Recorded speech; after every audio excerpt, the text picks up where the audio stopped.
Okay, so let's go back to 1986 for a second, because this was one of the most shocking moments in history. The Space Shuttle Challenger disaster that launched on January the 28th, 1986. Well, on this disaster, there was 7 astronauts on board, one of them being a school teacher, which made this entire mission even more special because millions of people, especially children, were watching this rocket launch live. But just 73 seconds after takeoff, the shuttle exploded in the sky, live on television in front of the entire world. All 7 crew members lost their lives instantly.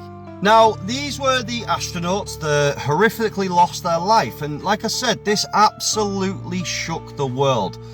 Long before the 9/11, the next shaking of the world was obviously 9/11, which we already know was a very dodgy situation. Now, so was this, because what's crazy is that these astronauts that lost their lives, they have miraculously been found living the same lives with the same names. Just like, you know, these 2 very similar looking people right here, Francis Richard Scobie, who died in the NASA astronaut disaster in 1986, and Richard Scobie here, who is still alive and well, and he is still looking exactly like he used to, just a little bit older. But what's crazy is that every single astronaut in this disaster has been found looking exactly the same with the exact same names.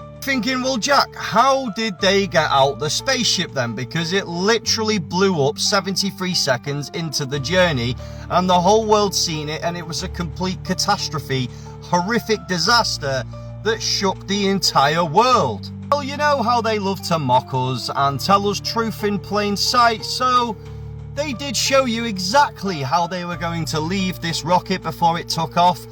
They just made you think that it was for something else. Listen to this. And head down this tube, specially insulated against fire, and zigzagging down not to some point out and away from the rocket, but to an escape room exactly where you'd think it shouldn't be.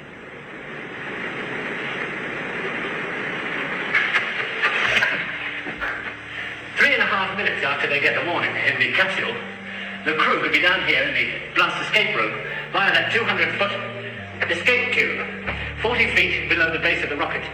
They find themselves in a totally rubber room, walls and floors. I mean, did you catch that? The BBC, of all people, told you that it takes them 3 minutes and 30 seconds to go down the chute.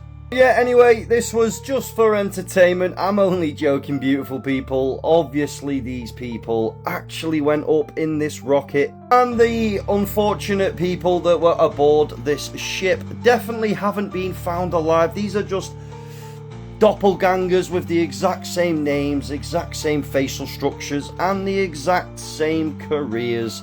Massive coincidence, but it can happen. And I'm as fictional as a dinosaur, baby.